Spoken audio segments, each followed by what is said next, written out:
They say a brain can outlive a man.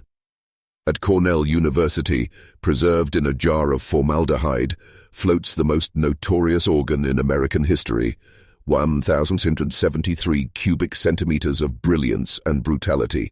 It belonged to Edward Rulloff, a man who spoke 8 languages with ease, who could translate ancient Greek texts, who dreamed of rewriting the very rules of human language. But that same mind, sharpened like a blade, carved its way through lives, leaving only silence and blood. Imagine it, the mind of a genius, glowing with insight, yet twisted by obsession, sitting in a jar today as if mocking us, proof that brilliance and evil can share the same skull. Newspapers of the 19th century called him the genius killer, but they didn't understand. His story wasn't just about crime, it was about a deeper corruption. The kind that hides behind knowledge, the kind that cloaks itself in intellect while feeding on human sacrifice. This is not just the story of one man. It is the story of how genius can turn into a weapon, how ambition can justify horror, and how beneath the mask of scholarship lurks the predator you were never meant to see. The year was 1842. The Finger Lakes of New York glistened under the fire of progress, canals, schools, revival meetings. Into this world of hope walked a man who looked like a gift from Providence itself. Edward Rulloff was tall, composed, with eyes that could pierce through men and leave them convinced they'd glimpsed something extraordinary. He spoke in the accent of learning, recited poetry in Latin, dissected philosophy with precision, and lectured on phrenology to crowds hungry for wisdom. Farmers, politicians, and preachers bowed to his intellect. They believed he was there to elevate them. They were wrong. What they saw was a mask, a carefully crafted facade of respectability built to hide something monstrous.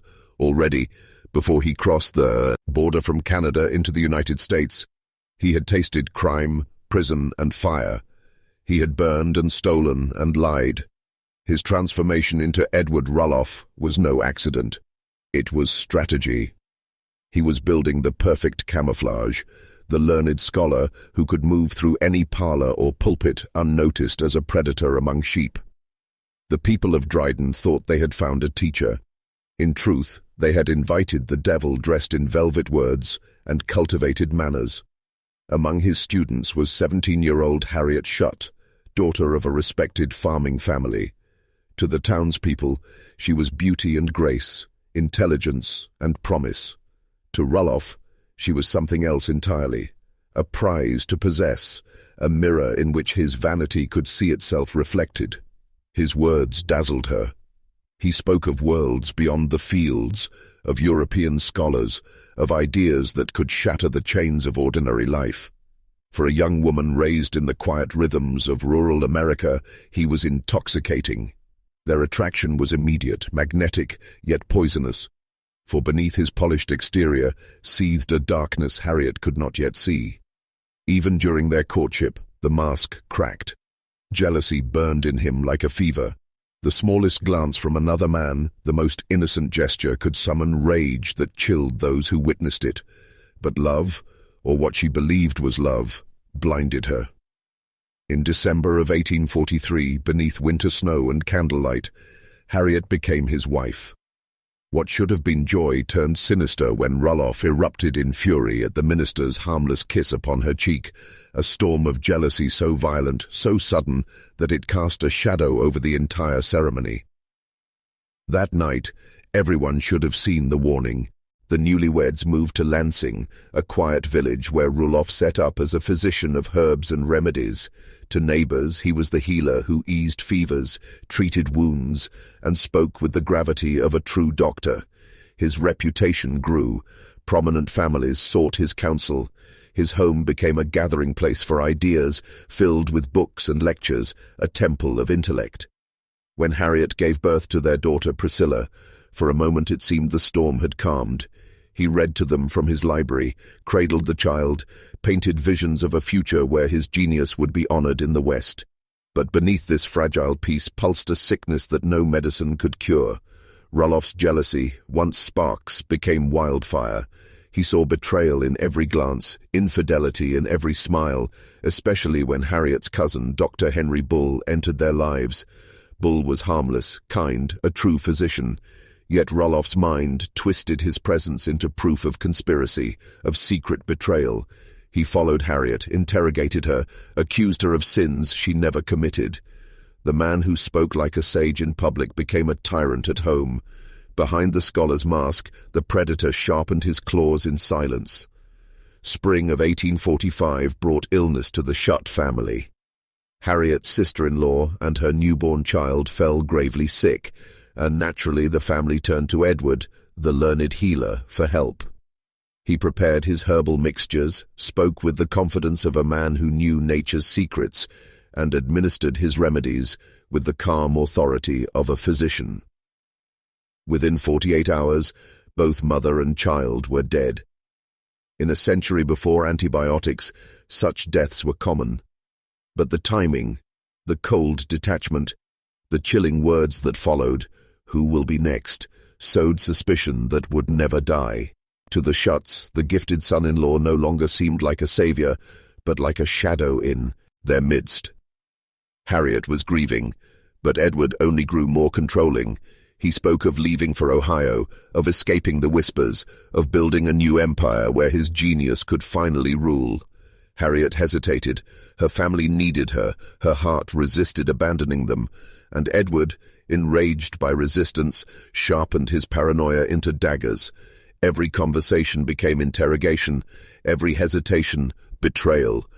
The healer, the scholar, the charming linguist, his mask was cracking. And what leaked through that mask was not merely anger.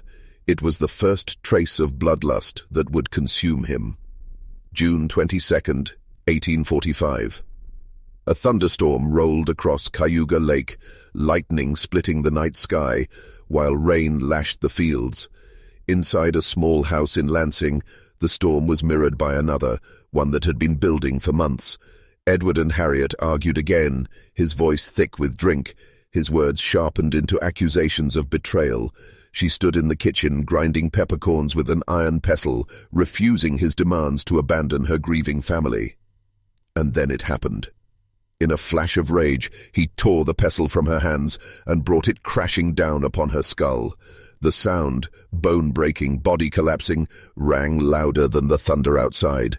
Blood pooled across the kitchen floor. Harriet's breath stilled. She was gone. But the storm inside Edward had not ended. Their infant daughter Priscilla wailed in her cradle, her cries slicing the silence. To Edward, she was not his child in that moment. She was a witness. Coldly, methodically, he prepared a narcotic from his collection of botanical poisons. Minutes later, silence returned to the house. Lightning lit the sky, thunder rolled over the land, and within those walls lay the proof that genius and horror had fused into one.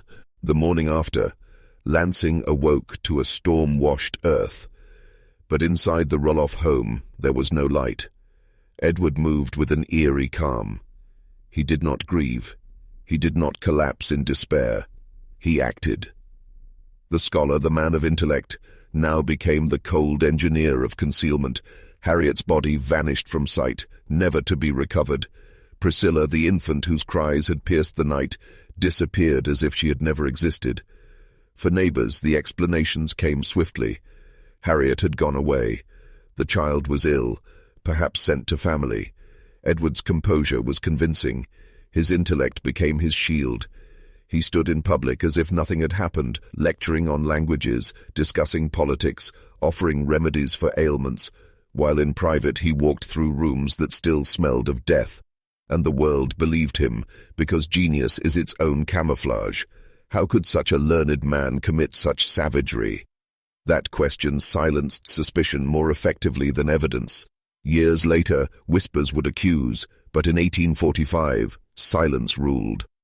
And Edward Rulloff stepped deeper into his double life, brilliance on display, blood hidden in the shadows, a predator cloaked in the robes of a teacher, husband, and man of letters. For Edward Rulloff, murder was not an ending, it was a beginning. With Harriet and Priscilla gone, he poured himself into his grand obsession, a theory of language that he swore would change the world. He believed he could unlock the origin of speech itself, prove a hidden structure that united all tongues, and elevate his name beside the immortals of science. To him, the blood he spilled was not tragedy, it was sacrifice.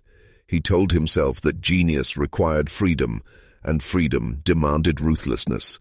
His bookshelves grew higher, his manuscripts denser. He spoke of philology as if it were prophecy. He dreamed of building an empire of knowledge that would make kings and priests bow to his name. Yet beneath the ink, the stain of violence remained. He had crossed a line few ever dare. To kill for survival is human. To kill for power is monstrous.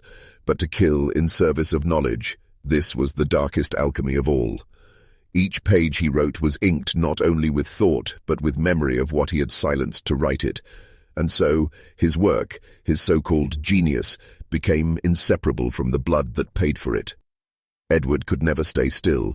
The village whispers followed him, the shadows of Harriet and Priscilla clung like a curse.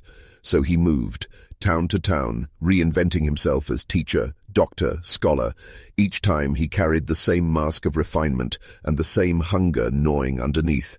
Respectable by day, ruthless by night. Theft became his silent companion. He stole books, money, tools, anything that could fuel his pursuit of knowledge or secure his survival. And when theft alone could not sustain him, violence returned. Associates who trusted him vanished. Apprentices who questioned him fell under suspicion. Each disappearance, each crime was explained away by his eloquence, his charm, his unshakable authority as a man of intellect. But the pattern was forming, and even the most gullible began to whisper. He was brilliant, yes, but brilliance without conscience is a spreading disease. By the 1850s, the genius killer's name traveled across New York, no longer only in admiration, but in fear. Behind every new alias, behind every polite lecture and Latin phrase, there lurked the possibility of blood. He was no longer just a scholar with a secret. He was becoming a legend, a man too intelligent to trust, too dangerous to confront. By now you see it clearly. Edward Rulloff was not just a man. He was a mirror, a reminder of what happens when brilliance is severed from morality, when the pursuit of knowledge becomes hungrier than love, loyalty, or life itself. His crimes were not random, they were ritual, each act a step further into a forbidden temple built of intellect and blood. And you, watching this, are no longer just an observer. You are crossing into that temple too. You've seen the mask ripped away. You've seen how genius can rot into horror. This is where you decide whether you turn back or descend further. If you've followed me this far, I want you to mark yourself. Write in the comments twice the phrase, "Knowledge has a price." Write it exactly, and you'll lock in your initiation. You'll stand apart from the passive crowd, stamped by a truth that cannot be unlearned, because the deeper we go, the darker it becomes. And after this, nothing you know about history, genius, or even yourself will remain untouched. You've been warned. But if you're still here, then it means you're ready to see what comes next. By the late 1850s, the genius killer's hunger had outgrown deception alone. He turned to crime with open hands, robberies planned with the same precision as his linguistic theories, books stolen from scholars, gold taken from merchants, lives shattered by the shadow of his schemes. He gathered accomplices, young men drawn in by his intellect, believing they were joining a cause greater than themselves. He promised them wealth, knowledge, purpose. But to follow Rulloff was to walk into a labyrinth with no exit. Again and again, his allies vanished, betrayed, or left behind as sacrifices when the law came close. Suspicion hardened into pursuit. Sheriffs and investigators began to piece together the trail of theft and blood. But Edward, with his fluent lies and sharp tongue, slipped through all the cracks. He defended himself in courtrooms with the eloquence of a philosopher, dazzling juries with words, even as evidence pressed against him. He became both criminal and celebrity, admired for his genius, feared for his ruthlessness. The newspapers whispered his name like a curse. Yet still he roamed free, weaving his double life, balancing on a knife's edge between brilliance and the hangman's rope. and the question grew louder. How long could genius outrun justice? September 1870. Edward Rulloff was 50 years old, still clinging to his vision of linguistic immortality, still feeding on theft to sustain his obsession. That night, he and two accomplices crept into a dry goods store in Binghamton, New York. The plan was simple: rob the place, fund his work, move forward. But the simplicity shattered into blood. A clerk confronted them, and in the struggle he was killed. Another innocent life extinguished in the name of genius. The genius killer fled into the night, but this time fate had grown tired of him. His partners were caught.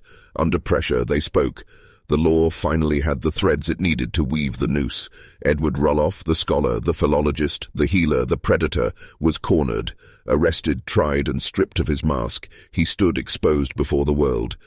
But even in chains, he played the part of the intellectual titan, defending himself with grand arguments, speaking as though the courtroom were a lecture hall, and his crimes were mere footnotes in a life devoted to knowledge. Yet the jury was no longer enchanted. For the first time, brilliance could not wash away blood. The trap had snapped shut. May 18th, 1871. Thousands gathered in Binghamton to watch what would be the last public hanging in New York State. Edward Rulloff, the man once praised as a scholar and feared as a monster, now stood before the gallows. The crowd murmured, torn between awe at his intellect and horror at his crimes. He climbed the steps with composure, carrying himself as if even death were a stage upon which he might deliver one final lecture. When asked for his last words, he did not beg, he did not weep. He declared, "I still live. Not in body, but in mind, in the theory he believed would change the world, in the legend of his genius, in the whispers of his crimes." Moments later, the trapdoor opened, and the rope snapped his neck. The crowd gasped. The genius killer was gone. Yet his story did not end with the body swinging in the air. His head was claimed, his brain removed and preserved in formaldehyde. Scientists dissected it, marveled at its size, displayed it in glass as if brilliance could be measured in cubic centimeters, and there it remains today, floating, an organ without conscience, a relic of intellect divorced from humanity. In the wake of his execution, America was left unsettled. How could a man so brilliant also be so monstrous? For scholars and journalists, Rulloff became a paradox to unravel, a specimen of genius and evil locked inside the same skull. His preserved brain became an object of study, an exhibit, a symbol. Some claimed its vast size explained his intellect. Others whispered it proved nothing at all, that genius without conscience is simply madness with vocabulary.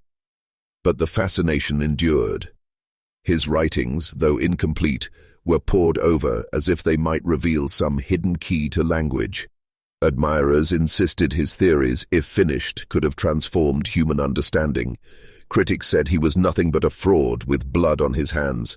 Yet ath all the debates, a darker truth pulsed. We are drawn to men like Rulloff because they show us something forbidden. They reveal the thin line between brilliance and corruption, between intellect and insanity. To look at Rulloff is to confront the possibility that knowledge itself can be poison, that the same fire that illuminates can also burn, leaving nothing behind but ash, silence, and the memory of screams. And still, people couldn't look away. Edward Rulloff was not just a killer, he was a prophecy. His life is a warning written in flesh and blood, that intellect without morality becomes tyranny, that knowledge without conscience becomes a weapon. He fooled communities, courts, even scientists, because society worships brilliance, even when it's soaked in blood. That worship still exists today. We are taught to bow to credentials, to genius, to authority dressed in eloquence. We are trained to believe that if a man speaks with knowledge, his hands must be clean. Rulloff shattered that illusion. He proved that evil can wear the mask of genius, and that the most dangerous predators are not the ones in shadows, but the ones who speak from pulpits, podiums, and classrooms. His preserved brain is not just a relic, it is a warning. Look closely, and you see the system itself reflected. A world that elevates intellect over integrity, that excuses corruption if it comes wrapped in brilliance. The story of the genius killer is not just about the 19th century. It is about every moment when men of power convince us that knowledge alone justifies their dominion, while the cost is paid in silence, obedience, and blood. So now you know. The genius killer was more than a criminal, more than a scholar, more than a curiosity in a jar.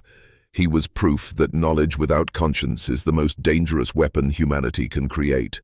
His story is not locked in the 1800s.